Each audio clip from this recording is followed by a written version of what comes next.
Olá! Hoje eu, Natália Rodrigues e o Aurélio Vieira, que estamos atualmente no 5º semestre de Ciências Biológicas, iremos falar sobre a biofísica respiratória e as diferenças entre cetáceos e anuros.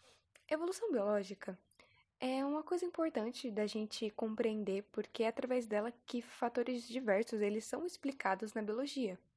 Por isso que a compreensão da biologia moderna ela é incompleta sem o entendimento da evolução biológica.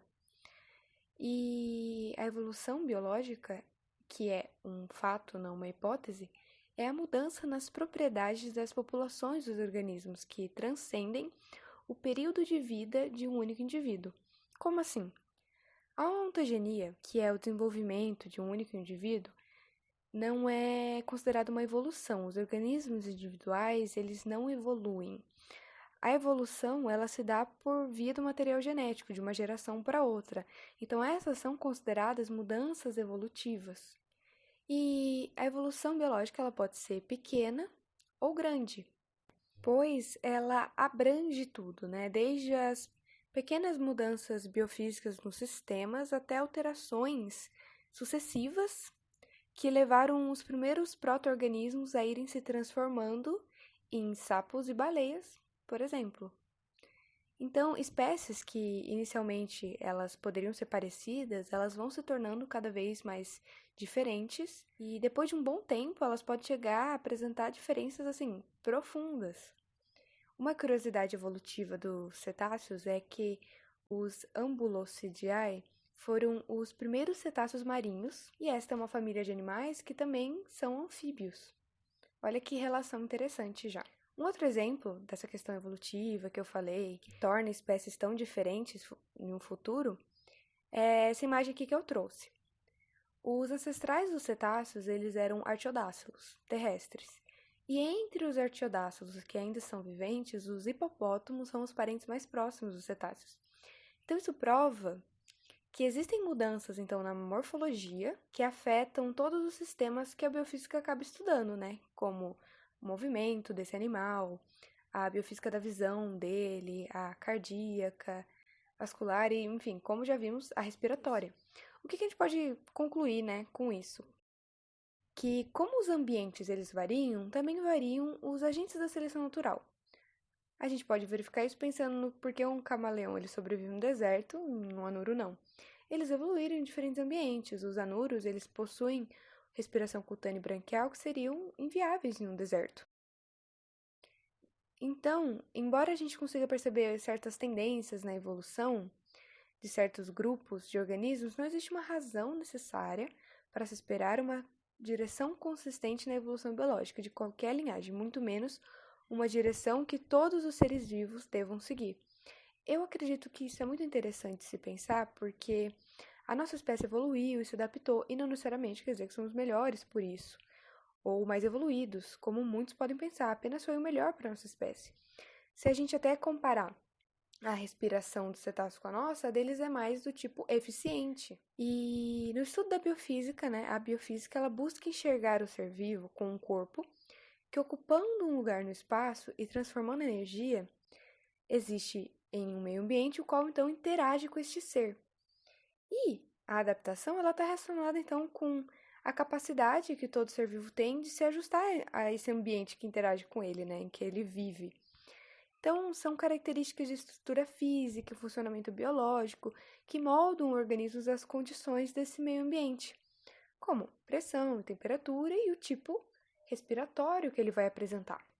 Isso é um ponto-chave para entender quando a gente então vai estar fazendo a comparação entre diferentes tipos respiratórios de diferentes espécies. Nenhuma é melhor que a outra, depende de onde ela vai ser usada. Podemos verificar isso pensando, né, que os anuros, devido ao desenvolvimento deles, como o Aurélio já mencionou no seminário dele, eles apresentam diferentes tipos de respiração ao longo do desenvolvimento. Vamos relembrar algumas dessas respirações de maneira geral. Temos a pulmonar. A respiração pulmonar é um processo em que ocorre a entrada de ar nos nossos pulmões e depois a sua eliminação. A entrada de ar, gente, ela é muito importante porque ela garante que o oxigênio seja levado até o sangue para então ele ser distribuído para todo o nosso organismo pelas células. Agora, a cutânea é uma respiração, também pode ser chamada de tegumentar. Esse tipo de respiração ela ocorre na superfície do corpo do animal, então, ou seja, por meio da pele dele. Nesse caso, né, as trocas gasosas elas ocorrem por difusão, como vocês podem notar nessa imagem.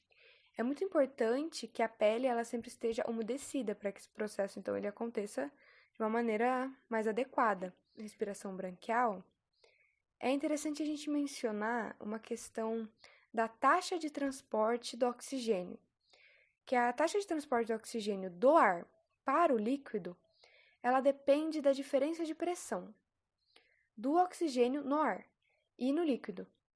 E também, guardem isso, que a solubilidade do gás carbônico no líquido, ela é maior se comparada do oxigênio. Ou seja, ela exige menos pressão do ar para o líquido. E essas diferenças de pressões parciais, elas são muito importantes e a gente já vai mencionar um pouco mais. Mas enfim, a respiração branquial que ocorre nas brânquias, o oxigênio que está presente na água, ele passa pelos capilares sanguíneos, presente nas lamelas. Esse tipo de respiração ela ocorre em diferentes animais. Aqui eu trouxe a imagem de um peixe, que é mais fácil, didático, de encontrar imagens. E ela acontece na fase larval dos anuros. Então, notem que nesses 3 tipos que eu mencionei, tem a presença de gases. E uma característica física dos gases, a pressão do oxigênio que está no ar, ela precisa ser maior que aquela que chega na circulação, para conseguir ser, então, absorvida. Essa é uma regra que ela vai estar valendo para esses 3 tipos de respiração, para os tipos de respiração, na verdade. Por ser um tipo de transporte que é passivo, consequentemente, ele depende da diferença de pressão do oxigênio, seja pela água, por brânquias, ou pelo ar, pelo pulmão. O ar, ele se comporta como um fluido de baixa viscosidade que se movimenta, então, da região de maior pressão para a região de menor pressão. Então, né, notem, a pressão ela é tão relacionada com a biofísica respiratória que o movimento do ar, através, então, do aparelho respiratório, ele se dá pelas pressões parciais, igual eu tinha comentado, dos próprios gases, não precisando de nenhum auxílio além desse, para ocorrer tipo a hematose. Como eu já mencionei, a solubilidade do gás carbônico no líquido, ela é maior se comparada ao do oxigênio, o que exige então menos pressão do ar para o líquido. A gente pode concluir que no estudo da biofísica, a diferença de pressão é um mecanismo essencial. Portanto, podemos analisar isso nos sistemas respiratórios de todos os tipos aqui que eu apresentei, que são esses que vão estar aparecendo nos cetáceos, no caso é o pulmonar, e nos anuros. No entanto, para se continuar a comparação entre as duas ordens, é importante enfatizar que as duas evoluíram de um mesmo ancestral comum, como podemos ver no cladograma. E a partir desse ancestral comum, fatores ecológicos ou de alimentação fizeram com que a evolução ocorresse de formas diferentes para anuros e cetáceos. E essa evolução acabou por trazer adaptações distintas no sistema respiratório dessas ordens. E a partir daqui, a gente vai fazer esse comparativo para ver como essas ordens se adaptaram e como é o aspecto biofísico dessa evolução a partir do entendimento que eles descendem do mesmo indivíduo. E ambos evoluíram, se adaptando a ambientes específicos, resultando em diferentes tipos de respiração e estruturas utilizadas para esse fim. Como sabemos, os anuros são seres semiaquáticos, e a sua evolução se dá a partir das características que melhor se adaptaram a esse tipo de ambiente. Ou seja, a desenvoltura respiratória do anuro se adaptou a esse ambiente.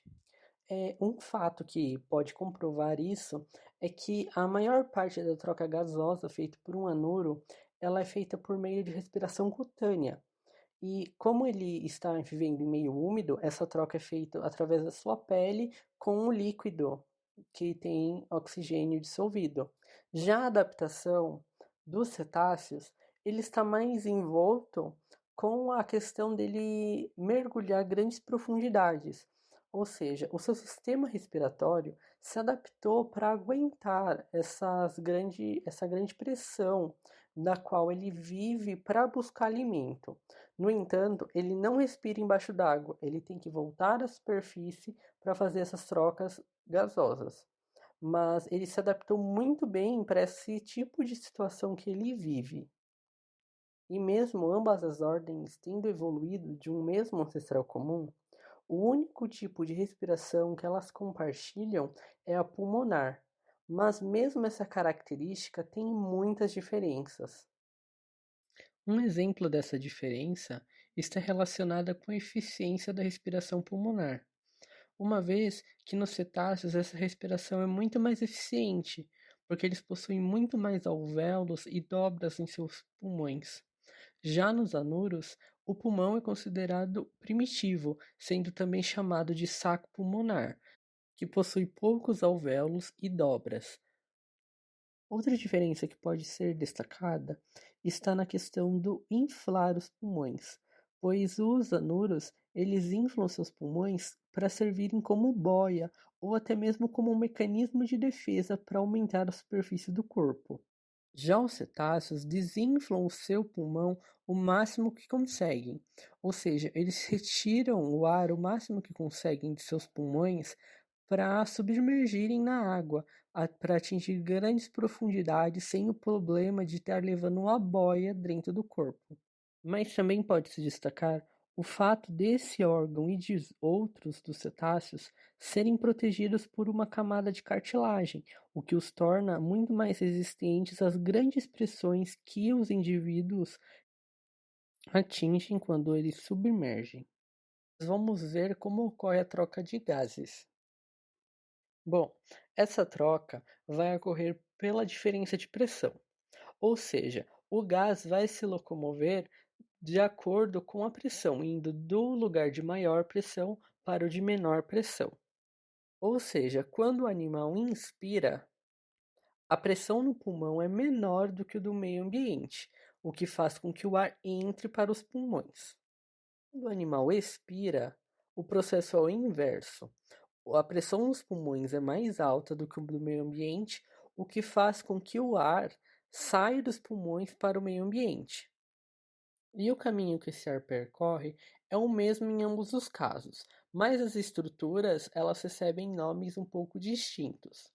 No caso dos cetáceos, o ar vai entrar pelo respirador, que fica no topo da sua cabeça, passando pela traqueia e chegando aos pulmões. Já no caso dos anuros, ele vai entrar pela narina, passar pela traqueia e chegar aos pulmões. Com o ar já dentro dos pulmões, o processo da troca gasosa ocorre com o corpo. Esse processo vai acontecer nos alvéolos, como indicado na imagem. E essa troca vai acontecer da seguinte forma: o ar que chega nos pulmões, ele é rico em oxigênio e pobre em gás carbônico. Ou seja, ele tem uma alta pressão de oxigênio e uma baixa pressão de gás carbônico. Quando a corrente sanguínea passa pelos capilares que envolvem esses alvéolos, a troca vai acontecer porque o sangue que está passando por ali, ele tem uma baixa pressão de gás oxigênio, o que faz o oxigênio no ar de maior pressão ir para o sangue que tem uma menor pressão de oxigênio. E com o gás carbônico acontece o inverso, pois no sangue tem uma alta pressão de gás carbônico e no ar tem uma baixa pressão de gás carbônico. Então o gás carbônico sai do sangue e vai para o ar. Essa troca ela é feita por meio da difusão. Mas é a partir daqui que essas duas ordens se distanciam ainda mais, pois somente a ordem Anura evoluiu com mais de um tipo de respiração. Como já foi falado, a troca gasosa ocorre através da diferença de pressão e pode ser observada também na respiração cutânea e branquial. E como o processo de respiração cutânea e respiração branquial já foi discutido anteriormente, eu só vou acrescentar uma informação para vocês. Essa informação está relacionada com o processo que foi citado anteriormente. que é o processo da difusão. A difusão nada mais é do que o mesmo processo que ocorre dentro dos alvéolos pulmonares, ou seja, a troca gasosa vai ser feita pela diferença de pressão, ou seja, do lugar com maior pressão indo para o lugar de menor pressão.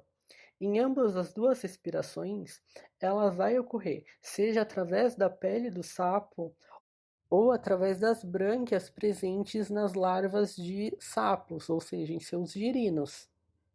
E podemos concluir a partir dessa comparação que muitas características que a gente vê hoje em dia nos animais atuais e viventes são muito diferentes e distintas dos seus ancestrais primitivos. Mas se compararmos ordens como cetáceos e anuros, a gente pode perceber que essa evolução, a partir de um ancestral comum, pode ter sido divergente em vários setores, como morfologia, por exemplo. Mas em alguns pontos a gente pode encontrar características comuns, como é o caso da respiração pulmonar em ambas as ordens. Muito embora elas sejam um pouquinho diferentes por algumas questões, elas ainda podem ser comparadas e têm um certo grau de proximidade entre elas. Muito obrigado por ter assistido até aqui. Esperamos que todos tenham entendido a comparação que fizemos. E qualquer dúvida pode estar entrando em contato comigo ou com a Natália, ou também pode estar dando uma olhadinha nas nossas referências.